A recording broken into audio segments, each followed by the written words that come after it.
Hello दोस्तों, आज अपन class 9th का चैप्टर नंबर 13 का पार्ट नंबर 6 पढ़ने वाले हैं। तो अभी तक अपन ने 5 पार्ट्स कंप्लीट हो चुके हैं।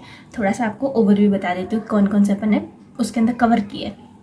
फर्स्ट वीडियो के अंदर अपन ने पढ़ा था हेल्दी डिजीज फ्री और acute chronic infectious non infectious disease के बीच में फ़र्क पड़ा था।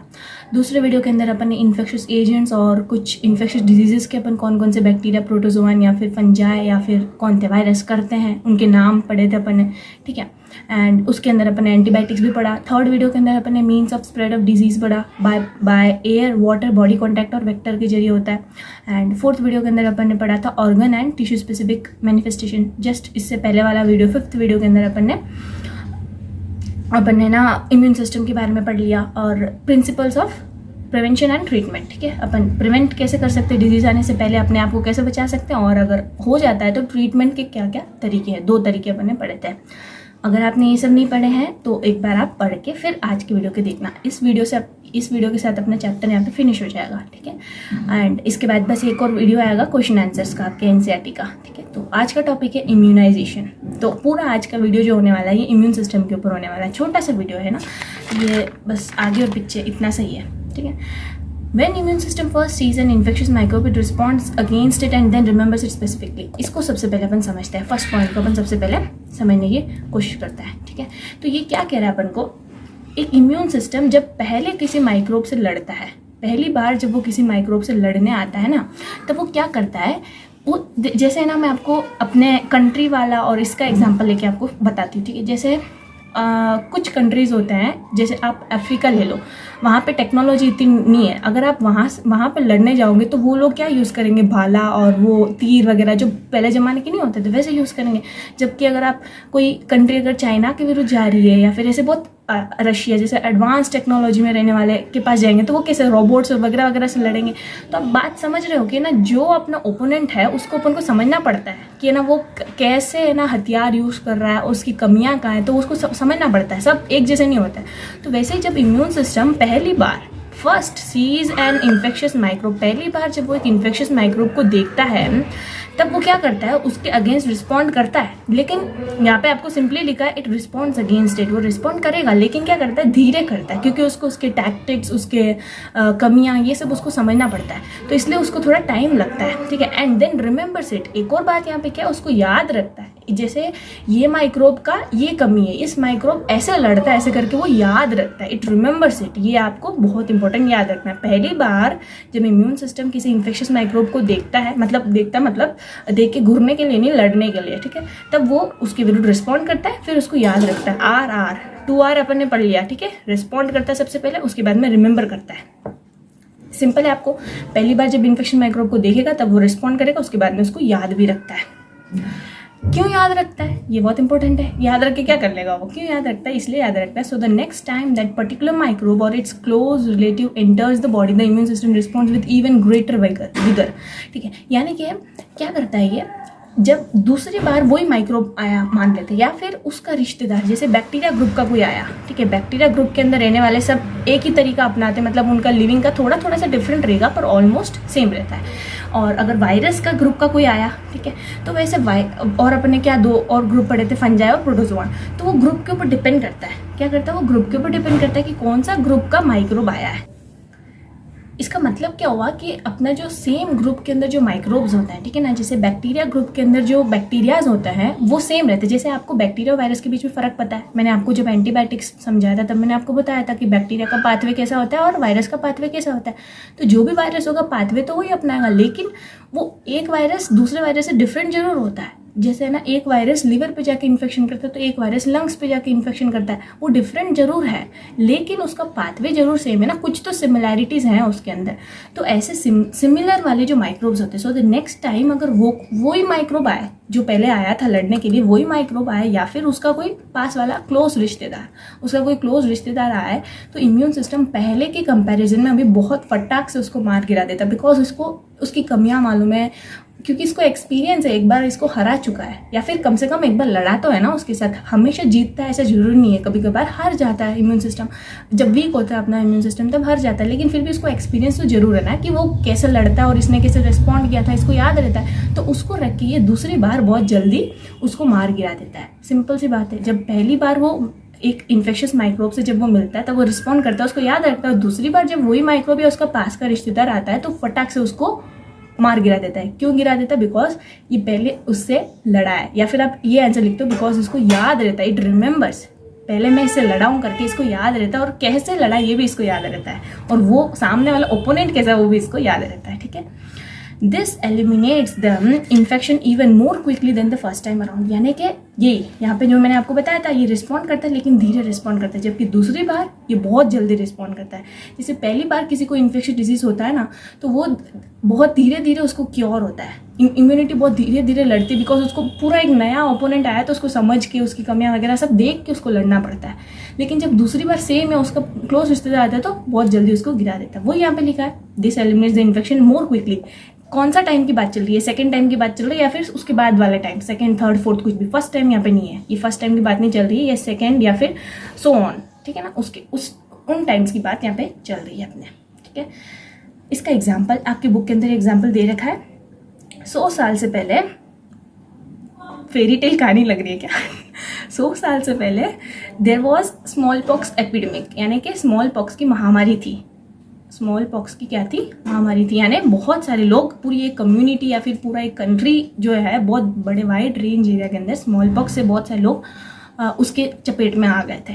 तो वो एक एपिडेमिक था 100 साल से पहले, अभी नहीं। ठीक है, people used to be very afraid, यानी क्योंकि एक इन्फेक्शन डिजीज, बिकॉज आप जब भी एक वर्ड को सुनते हो कि पूरी कम्युनिटी में एक डिजीज फैल गई, तो आपको फटाक से दिमाग में आ जानी चाहिए कौन सा डिजीज की बात चल रही है, इन्फेक्शन डिजीज की बात चल रही है। बिकॉज अपन ने इन्फेक्शन डिजीज के डेफिनेशन के अंदर सेकंड पॉइंट ये पढ़ा था, इट स्प्रेड्स इन कम्युनिटी, जबकि नॉन इन्फेक्शन डिजीजेस स्प्रेड नहीं करते हैं। नॉन इन्फेक्शियस डिजीजेस कभी भी कम्युनिटी के अंदर स्प्रेड नहीं करते, जबकि इन्फेक्शन डिजीजेस स्प्रेड करते हैं। तो यहाँ पे क्या हुआ, एपिडेमिक यानी कि फैल रहा है, पूरे एक कम्युनिटी के अंदर फैल रहा है, तो लोग डरते थे। स्मॉल पॉक्स जिसको आ जाता था उससे लोग डरते थे, पास में जाते थे, इवन उनकी केयर भी नहीं करते थे, उनको पानी वाटर या फिर जो भी अपना खाने का चाहिए वो भी नहीं देखते थे, बिकॉज उनको डर लगता था कि हमको भी स्मॉल पॉक्स हो जाएगा। और ये इसलिए डरते थे बिकॉज अगर किसी को स्मॉल पॉक्स उस समय हो जाता था तो तब दवाई नहीं थी, तो जिसको होता था वो मोस्ट ऑफ द केसेस के अंदर डेथ हो जाती थी, कुछ ऐसे गिने चुने थे जो बच जाते थे। ठीक है, तो इसलिए लोग बहुत ज़्यादा डरते थे, ये पॉइंट है। थर्ड पॉइंट है, उसके अंदर भी कुछ लोग ऐसे थे जिनको पहले एक बार स्मॉल पॉक्स आ चुका था, वो वाले लोग अब जो नया जिसको स्मॉल पॉक्स आया उसका केयर करते थे। But some people who earlier had small pox and survived, जिनको स्मॉल पॉक्स आया और मर गए उनकी बात नहीं चल रही है। कि वो कहाँ से केयर करेंगे? जो बच गए, जो सर्वाइव कर गए, जो बच गए, to care for the victims of small pox. Small pox के चपेट में आने वाले दूसरे लोगों को केयर करते थे। ये क्यों करते थे आपको मालूम है? बिकॉज इनको एक बार आ गया, एक बार इनको स्मॉल पॉक्स आ गया, तो स्मॉल पॉक्स का जो भी एक माइक्रोब था उससे इनका इम्यूनिटी लड़के, इसको याद है अब कैसे उसको भगाना है। तो अगली बार भी अगर उसको स्मॉल पॉक्स, यहाँ पे मैं आपको धीरे अच्छे से आपको समझाने की कोशिश करती हूँ। ठीक है, यहाँ पे अपन ने क्या पढ़ा था पिछले वीडियो के अंदर, थोड़ा सा यहाँ देखते हैं। अगर अपना immune system wins, immune system और इन्फेक्टिंग माइक्रोब के बीच में वर्सेस मतलब फाइट चल रही है, अगर इम्यून सिस्टम जीतती है we do not get disease, यानी कि इसका ऑपोजिट क्या होगा? अगर आपको डिजीज आई है तो इसका मतलब क्या, आपका इम्यून सिस्टम हार गया है, इन्फेक्टिंग माइक्रोब से आपका इम्यून सिस्टम हार गया, इसलिए आपको डिजीज आई है। अगर जीत गया होता तो डिजीज ही आपको लगती नहीं है, डिजीज अपने बॉडी के अंदर आती ही नहीं है। ठीक है, तो यहाँ पर पहली बार तो ये हार गया, पहली बार तो ये हार गया इम्यून सिस्टम, इसीलिए उनको स्मॉल पॉक्स आ गया। Who earlier had small pox, यानी पहली बार इनका इम्यून सिस्टम हार गया था, इनको स्मॉल पॉक्स आ गया था। लेकिन याद रखा इसने, इम्यून सिस्टम ने क्या किया, याद रखा कि वो माइक्रोब कैसा था, उससे मैं कैसे लड़ा था, उसको याद है। अब दूसरी बार जब आया तब उनको डिजीज नहीं होती है। क्यों नहीं होती है? बिकॉज यहाँ पर दूसरी बार इम्यून सिस्टम जीत गया, पहली बार हार गया इसीलिए इनको स्मॉल पॉक्स हो गया, दूसरी बार वो जीत गया। क्योंकि पहली बार से सेकेंड टाइम्स, दूसरी बार या उसके बाद वाले टाइम्स के अंदर द इन्फेक्शन, दिस एलिमिनेट्स, यानी कि immune system eliminates the infection even more quickly, फटाक से उसको हटा देता है क्योंकि वो याद रखता है। ठीक है, वही बात है। और आप यूँ सोच रहे होंगे कि इन्फेक्शन डिजीज तो सबको फैलती है, फैलती सबको, लेकिन जिसका इम्यूनिटी, जिसकी आर्मी तगड़ी है उससे वो कैसे जीत पाएगा? इन्फेक्शन डिजीज सबको फैलेगी, लेकिन जिसकी, अपने वहाँ पिछले वीडियो के अंदर प्रिवेंशन के अंदर 2 तरीके पढ़े थे, एक तो तुम मैदान में ना उतरो, या फिर तुम क्या करो, अपनी आर्मी को तगड़ी बनाओ। तो इनकी आर्मी तगड़ी हो गई है, बिकॉज पहले इनको स्मॉल पॉक्स आया था, तो इनकी आर्मी अब तगड़ी हो गई है। अब जब दूसरी बार इनको स्मॉल पॉक्स इनके आमने सामने हुए, इनके इम्यूनिटी यानी इनका इम्यूनिटी सेल और स्मॉल पॉक्स आमने सामने हुए, लेकिन इम्यूनिटी अपनी जीत गई, जिस वजह से उसको स्मॉल पॉक्स नहीं हुआ। आई होप आपको समझ आया है ना। If you have small pox once, no chance of another, यानी आपको अगर एक बार स्मॉल पॉक्स होता है, वंस अगर आपको स्मॉल पॉक्स होता है तो दूसरी बार तो होने का कोई चांस ही नहीं है, बिकॉज आपकी इम्यूनिटी अंदर आने ही नहीं देती। एक बार उसे लड़ चुकी है, उसको 2 सेकंड में खाली कर देगी जो माइक्रोब आया स्मॉल पॉक्स का। समझे आप? So having the disease was a sort of prevention, यानी कि डिजीज होना, एक बार डिजीज होके बच जाना एक प्रकार का क्या था, प्रिवेंशन था, कि अगली बार होने से एक प्रकार से बचाव था। ये वो यहाँ पे लिखा है। सो डिजीज एक बार होती है तो it was a sort of prevention, यानी आप इसको सीरियस भी आपको लेना पड़ता है, बिकॉज सारे लोग यहाँ पे बचे नहीं, बहुत सारे लोगों की डेथ हो गई थी स्मॉल पॉक्स के अंदर। जो लोग, कुछ लोग बचे थे, उनकी अब बात चल रही है।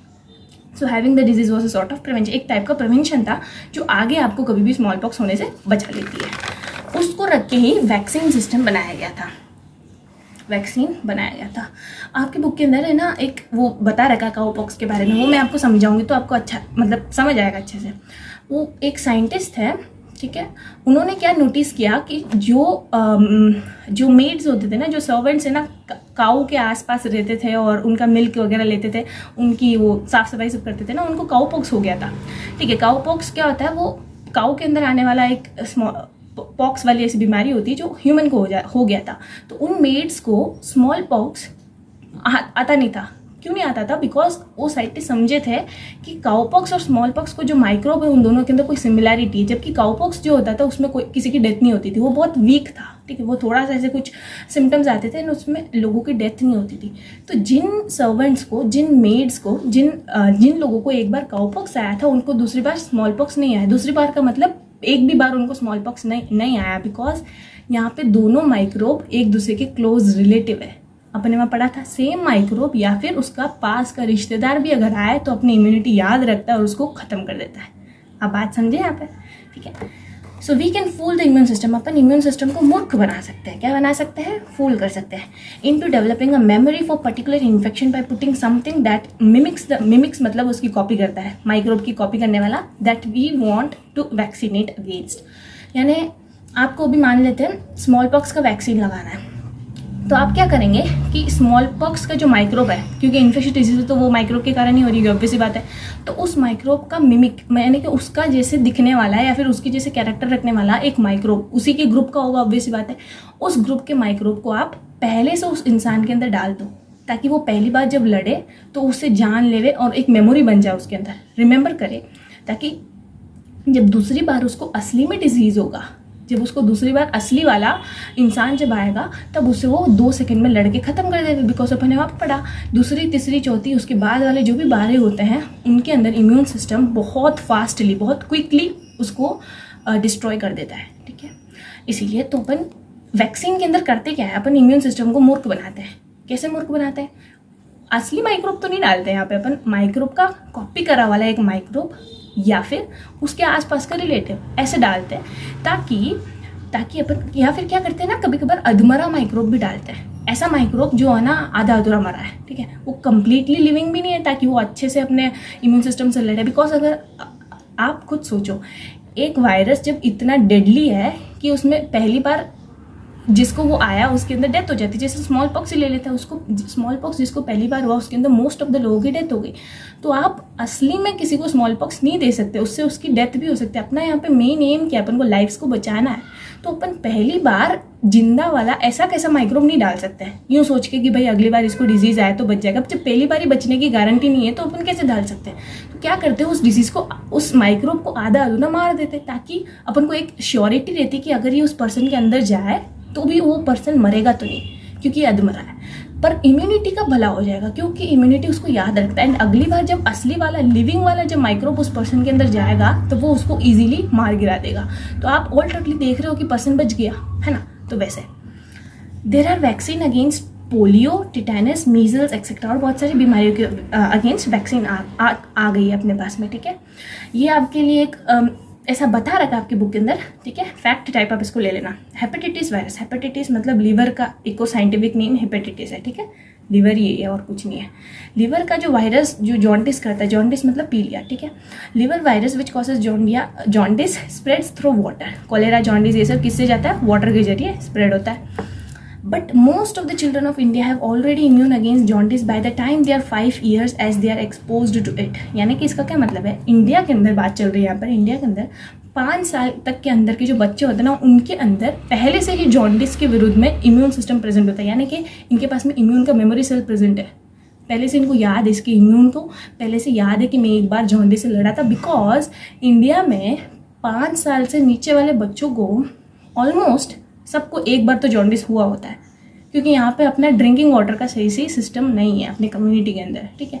इस वजह से उन सबको एक बार जॉन्डिस हुआ होता है, इस वजह से उनके अंदर पहले से इम्यूनिटी रहती है। किसके लिए? जॉन्डिस के लिए। तो अगली बार जॉन्डिस आता है तो वो इजीली उनको गिरा देता है उनकी इम्यूनिटी, बिकॉज उनके पास में अंदर इम्यूनिटी है, ठीक है। तो इसके साथ में आज का वीडियो फिनिश है। अगर आपको कुछ भी डाउट है इम्यूनाइजेशन के अंदर, सिंपल सा टॉपिक है, वैक्सीन इसी को ना इम्यूनाइजेशन बोलते हैं। ये वाला जो प्रोसेस है इसी को वैक्सीनेट करना, इसी को क्या बोलते हैं? इम्यूनाइजेशन। इम्यूनाइजेशन का क्या मतलब है? अपन उसको इम्यूनिटी दे रहे हैं, किस प्रकार से दे रहे हैं? उसके अंदर एक याद वाला, उसको यादगार करवा के अपन उसको इम्यूनिटी प्रोवाइड कर रहे हैं, ताकि अगली बार जब वो माइक्रोब आए या फिर उसका क्लोज रिश्तेदार आए तो उसको फटाक से गिरा देवे, उसलिए, ठीक है। तो इसके साथ में आज का वीडियो फिनिश है और चैप्टर भी अपना कंप्लीट है। आज की वीडियो में कोई भी डाउट है तो आप कमेंट करके पूछना, मैं आपको रिप्लाई करूँगी। And thank you for watching.